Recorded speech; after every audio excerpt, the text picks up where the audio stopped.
प्रिय दर्शक बंधु नमस्कार। आज आपण मान गोटे स्वतंत्र विषय उपस्थापन करुच्ची जहाँ आपण माने शुणिबे एवं विवेकानुमोदित चिंताधारा रे ताको टिके विचार करिवे। मु जहाँ कहूची ठीक कहूची किंबा भूल कहूची एवं जो कथा गुड़िए कहबी ताहा वर्तमान समाज पे उपयोगी बा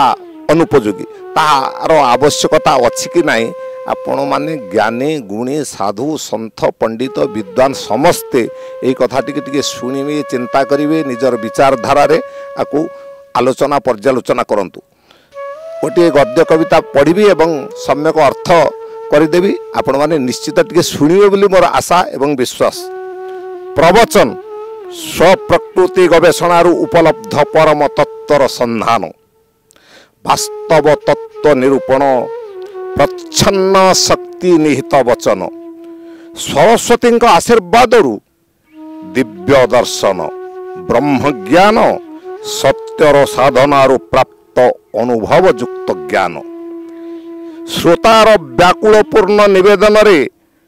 वक्तांक जिज्ञासार उपयुक्त समाधान श्रोता वक्तांक भितरे गुरुत्वपूर्ण विषय कथोपकथन उपजिथुबा नुआ नुआ समस्यार समाधान प्रज्ञाधारी मानकर प्रतिभा उन्मोचन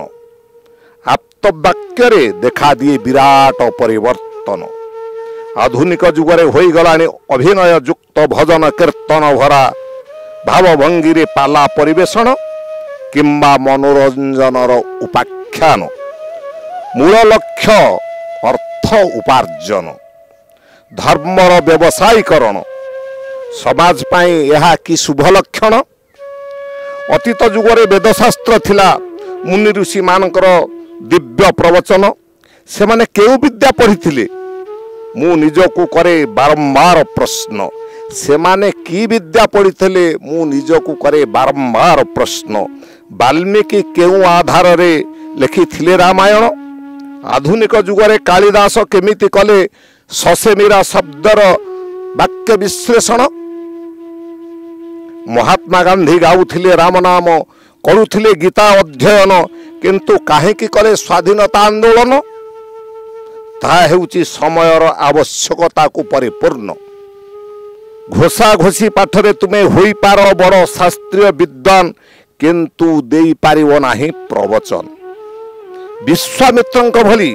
ब्रह्मा विष्णु ठारू वर प्राप्त होई पारि नथिले ब्राह्मण। हे सज्जन प्रवचक हेबाकु हेले दरकार सत्यर साधन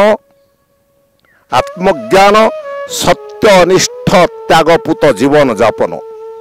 स्वकीय कर्म होई जीव उदाहरण जहाकू जनजगत करिवे अनुसरण। ये कथा एठी लेखिबा होई पारे केते बंधुंक दुखर कारण क्षमा करिवे मो प्रवक्ता बंधु माने समयर आह्वान को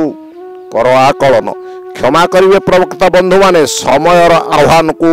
कर आकलन विश्वरे शांति प्रतिष्ठा पाई आमे देवा नव नव जागरण विश्वरे शांति प्रतिष्ठा पाई आमे देवा नव नव जागरण। बंधु माने आपण माने निश्चित कविता टिके सुनी सारिचंती एवं यार अर्थ किछि बुझिबार कष्ट नहीं तथापि मु सामान्य भाव में व्याख्या कर दउची। प्रवचन अर्थ इठी मु कहबाकू चाहूची घोषा घोषी पाठ नु जहा होउची आत्मज्ञान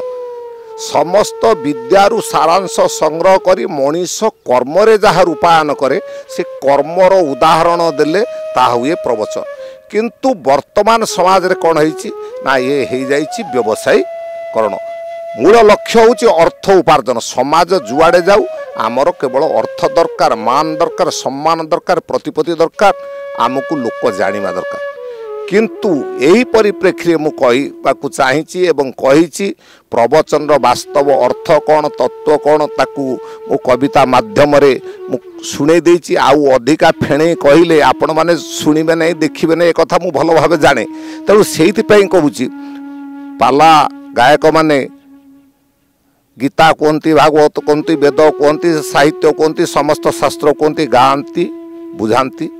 सेमती प्रवचक बंधु माने जदि सेई पुराण शास्त्र गाइबे बुझेबे पाला आउ प्रवचन भितर तफात कौन रही प्रवचन रे कौन हुए ना श्रोतार जिज्ञासा को वक्ता पूर्ण करे श्रोतार भावधारा को श्रोतार मनस्तत्व को बुझी जहाँ कह जाए ता हूँ प्रवचन एवं से ज्ञान कौन थे लेखा न थाए ताहा स्वप्रकृति गवेषणारू परम तत्वर निदर्शन जो वाक्य शक्ति निहित थाए कालिदास ससे मीरा चारोटी शब्द को नहीं चारोटी श्लोक उच्चारण कले सी कौ शास्त्र लेखा थिला कि किंतु राजकुमार तत्क्षणात प्रकुष्ठित हेले केमिति हेले ना से वाक्य सेतिकी बल थला से वाक्य कालिदास निजे निजर प्रकृति की गवेषणा करी तांकर कर्म को से समीक्षा करदेले जेतेबेले राजपुत्र निजर कर्म को समीक्षा कला ता भितर जो कलमुषता को माड़ी बसी से मुक्त हो गले सेमती वर्तमान समाज रे जनसाधारण को जो कलीर कलमुष ग्रास कर विनाश करने को हेले आमे तांकर मनस्तत्व बुझी ज्ञान कह पड़ो आ पुराण शास्त्र रे जहाँ लेखा अच्छे आमे से घोषी माजी जेमती पाला गायक माने सबु शास्त्र कहते से माने मनोरंजन धर्मी कार्यक्रम कहते से कार्यक्रम जदिओ समाज संस्कार पर उद्दिष्ट तथापि अधिक गुरुत्व रही मनोरंजन किंतु प्रवचन रे जमा मनोरंजन नहीं मन को आमे रंजन करने अनेक माध्यम अच्छी वर्तमान माध्यम अभाव नहीं टीवी अच्छी सिनेमा हॉल अच्छी यात्रा अच्छी पाला अच्छी दशकाटिया अच्छी सर्कस अच्छी विभिन्न प्रकार चैनल रे सब 24 घंटा कार्यक्रम चली किंतु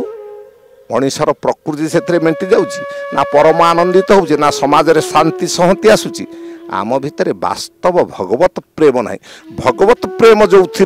जाग्रत हुए ता हुए प्रवचन आमे कौन करूँ ना केवल प्रकृति को मेंटन पाई नाच गीत हास्यरस एवं विभिन्न पुराण शास्त्र उदाहरण दे चलचु किंतु निजे उदाहरण हो पारुना प्रवचक माने निजे निजे उदाहरण हेबे निज कर्मर उदाहरण सृष्टि करेंगे जनजगत उपरे तार प्रभाव निश्चित पड़े यही परिप्रेक्षी में सबू प्रवचक मान को अनुरोध करी एवं जनजगत को अनुरोध करुच्ची आपण माने मनोरंजन माध्यम अनेक अच्छी आपण पाखरे किंतु प्रवचन को एते हल्का मनोरंजन माध्यम करंतु नाही यह प्रकृति को गवेषणा करी परम तत्वर संधान पाइबा पई प्रवचन शुणु एवं निजर जिज्ञासार भाव प्रतिपादन करंतु आउ निजे शुणी विचारपति हूँ नहीं ये प्रवचक ठीक कहले से प्रवचक भूल कहले ये एमती सुंदर कहले सी सेमती गाइले से बाजा बाजिला नाच होला एगुड़िक आपण मैंने सब विचारपति हो जाती किंतु जिज्ञासार भाव आणतु निजर प्रकृति को दमन करने परम पुरुषंकर आशीर्वाद केमिति हम ताहा प्रवचक मानक ठारू बुझंतु एवं तत्व निरूपण करंतु ताहा नहले समाज रे एमती प्रवचन चली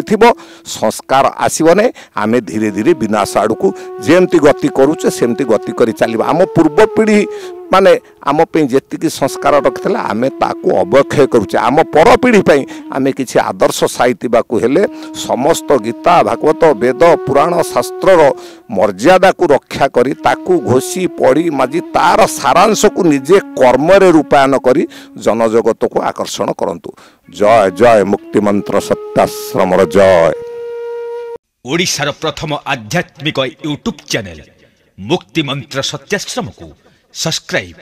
लाइक एवं कमेंट दियंतु।